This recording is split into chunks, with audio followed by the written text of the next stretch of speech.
You're listening to Myers-Briggs Question Corner with Edythe Richards. Hello listeners, welcome to another episode of Myers-Briggs Question Corner. Now today we'll continue our discussion on personality and workplace bullying in part 3 of our series, which is intended to bring awareness to an issue that often goes unreported. It's also an issue that is tremendously costly to businesses worldwide, and in fact, many statistics point to a rise in bullying in recent years. I'm here with Myers-Briggs Master Practitioner Edythe Richards. Edythe, let's give our listeners a quick recap of our last 2 episodes. Absolutely. Thanks, David, and hello, listeners.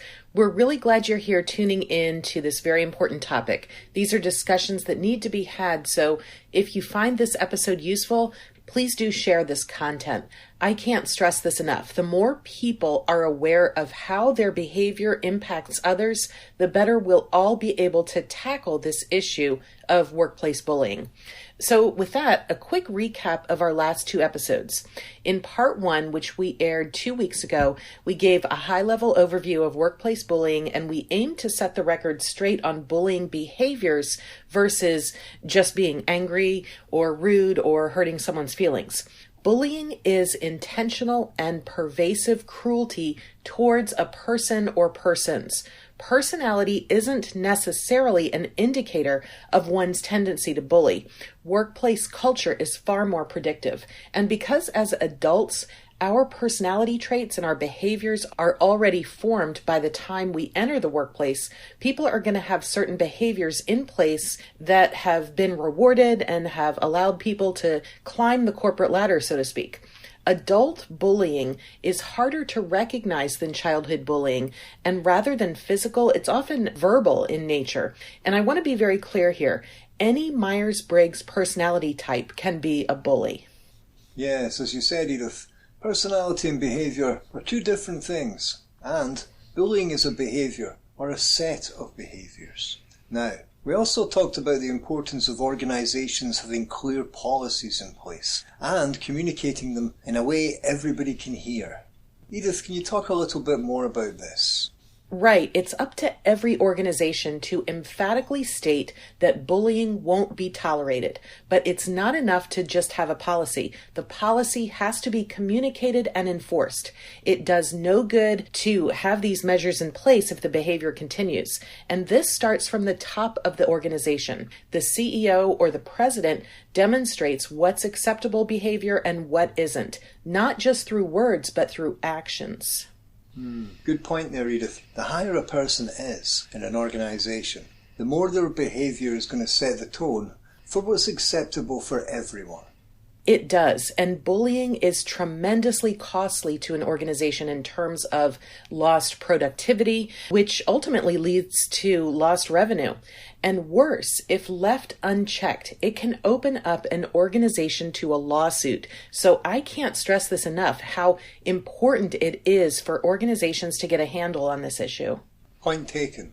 Now, in part 2 of this series, which we aired last week, we talked a bit about the anatomy of a bully, what specific behaviours are bullying, and we cited quite a few. We sure did.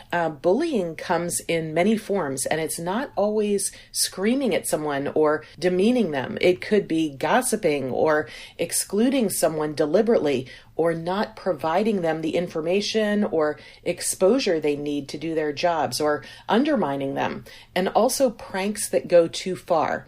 Again, bullying is intentional and pervasive.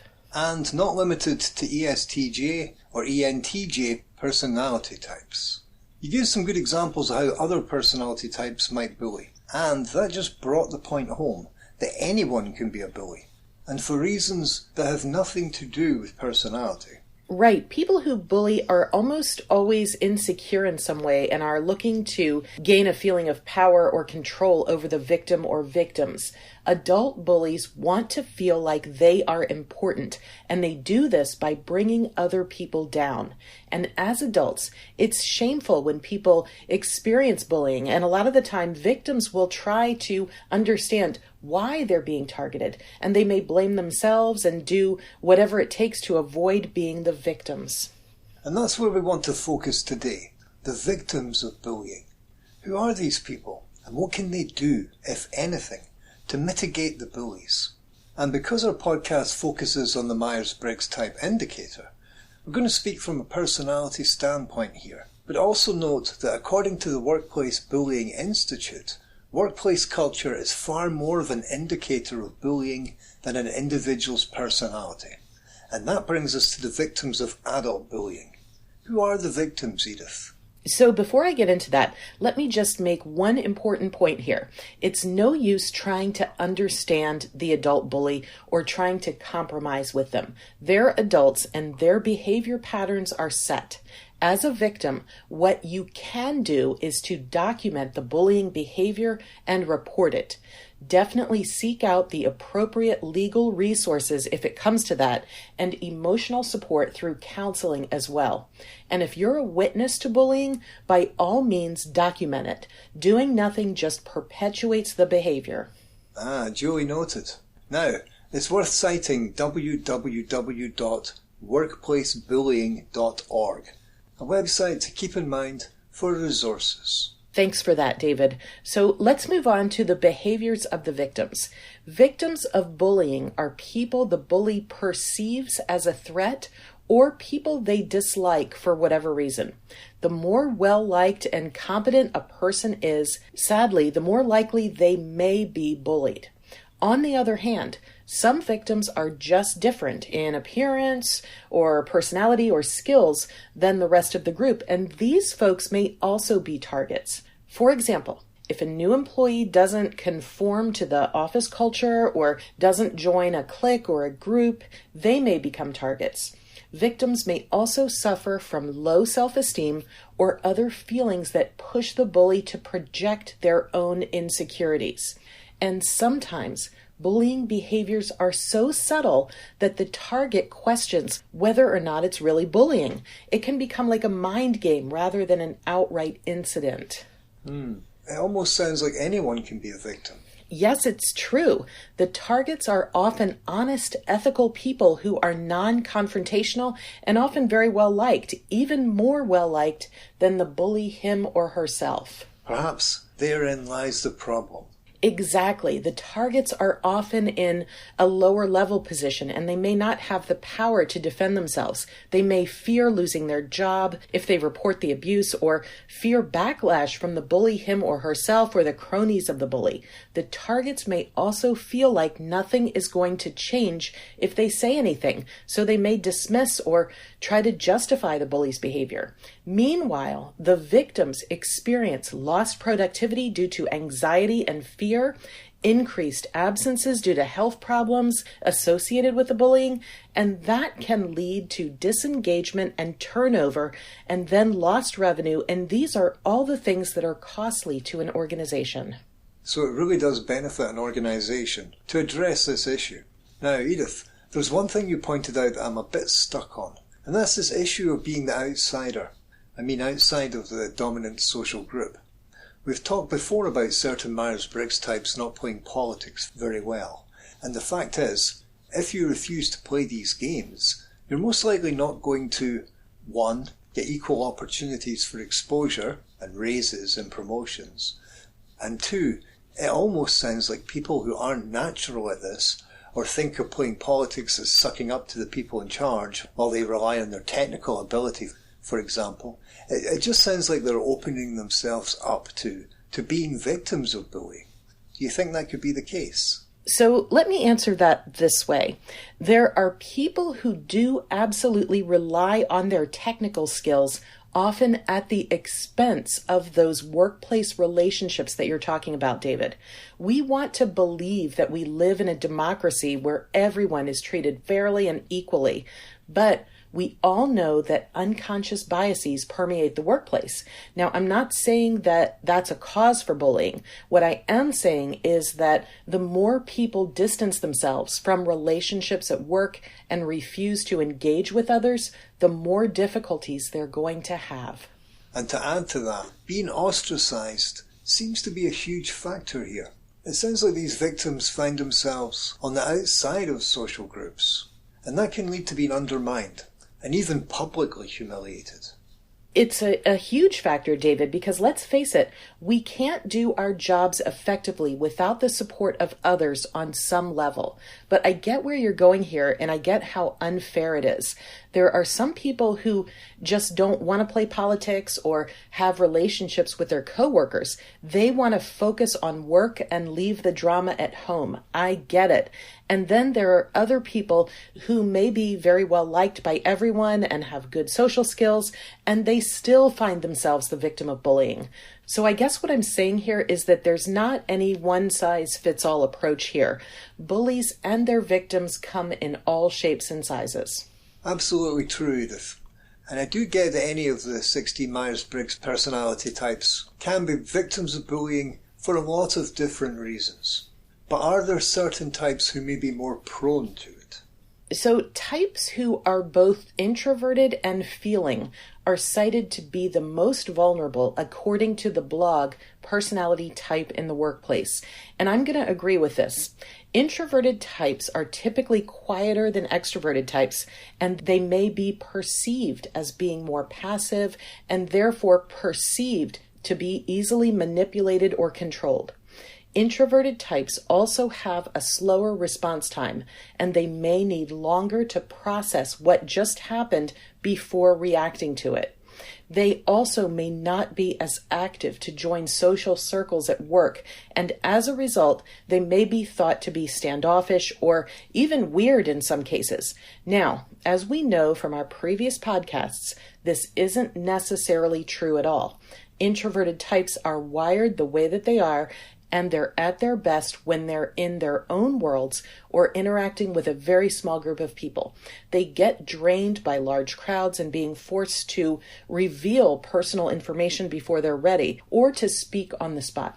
If you're interested in learning more about the introversion-extroversion dichotomy, there'll be a link to a couple of other podcast episodes where we talk extensively about this, recognizing extroverts and introverts, and introverts at a party. We'll include links to both in the show notes. Great, thanks for that, David. Now, feeling types may also be vulnerable to workplace bullying. Feeling types typically dislike conflict and are more attuned to the effects of behaviors and words and decisions on other people. So they're more people-centric, and many workplaces support thinking types more than feeling types. It's often said that feelings have no place in the corporate world. Everything is about metrics and analysis and logic, which are traits more associated with thinking types than feeling types. So feelers may be perceived as being inferior or more easily bullied, I suppose. Does that mean we're talking about ISFJ, ISFP, INFP, and INFJs? Would that be correct, Edythe? Right, and in the spirit of citing previous podcast episodes, let's mention one we did a while back called Thinking and Feeling Misconceptions. Ah yes, Thinking and Feeling Misconceptions. I'll put a link to that in the show notes as well. Now, I don't think it's just introverted and feeling types who get bullied. Thinking types such as INTJ and INTP types aren't immune either. In fact, I can make a case for these folks being victims because they may not play by the rules of the organization. They may be thought of as different or too intelligent and therefore a threat. Or they may refuse to get involved in office politics or refuse to join the social circles that we talked about. But again, these traits can be indicative of any Myers-Briggs type. It goes back to what we've been saying about workplace culture, though. I imagine if it's a scientific think tank, for example, with a lot of other INTJs and INTPs, an ESFJ is going to be on the outside and then be more prone to becoming a target. Well, you're onto something there, David, but of course it's not to say that they will become a target. Now, there are some studies on bullying that have stated that over half of the victims of bullying have personality traits that are identical to non-victims. Other studies have indicated employees who are anxious or depressed or insecure are the bigger targets. And still other studies indicate that the targets are just independent contributors who are self-reliant and self-motivated and just have no need or desire to join workplace groups. The interesting thing about the research in workplace bullying is that the emphasis is more on the bully and not so much the victim. So, with that said, Edythe, do you think personality is even an important factor when we're talking about this topic? I do, in the sense that knowing certain personality traits may be more likely to either bully or lead to bullying, or that certain traits may be more likely to be victims. When an organization is aware of this, they can take active steps to shape their culture in a way that's inclusive to everyone. And organizations need to remember that it's very possible to be assertive without crossing the line into bullying. And as you've talked about, these bullies can be very politically savvy, so they may bulldoze these people underneath them, while still being well liked among people in higher positions, because they're bringing in those numbers, meeting those sales goals. So their behaviour is overlooked or justified, as you said. That's right, and ultimately it does no one any good to sweep these issues under the rug. Indeed, that's true. Edythe, as we're closing out here, what are some signs of being a victim of bullying? And what steps can these people take to get some help?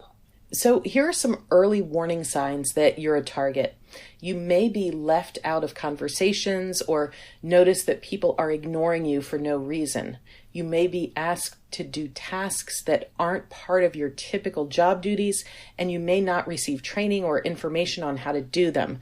You may be criticized or ridiculed for minor mistakes, or if you can't get tasks done, or perhaps some of your work items go missing. You may be micromanaged more, and these things may start to add up, and you start to feel more anxious or fearful that you're doing something wrong.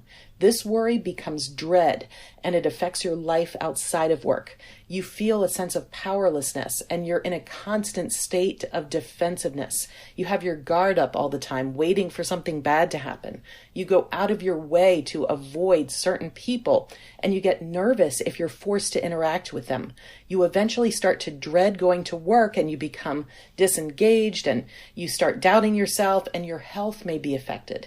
You may start to feel physical symptoms of nausea or stress, or you may not get enough sleep. You may have headaches and higher blood pressure. The list goes on, and it can lead to depression.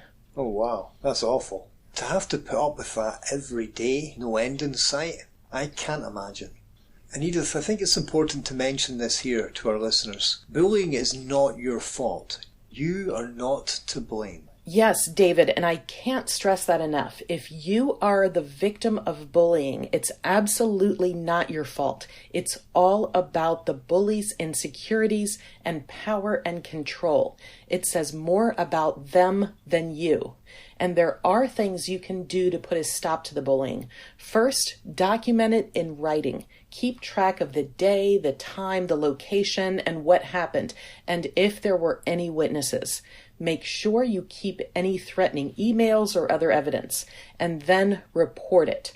Your office should have a designated person you can talk to in your human resources office, so follow the steps that are outlined in your employee handbook. Now, not everyone will feel comfortable confronting the bully, so I'd say only do that if it's appropriate and if you're able to be calm and direct. You can also seek legal guidance and, of course, counseling through a mental health provider. These are all excellent points to keep in mind, Edythe. Document the incidents and reach out to the right people for help. Thanks, Edythe. Yes, you're not alone in this. There are always good people out there who are willing and able to help. Bullies are only going to be as problematic as the organizations allow them to be.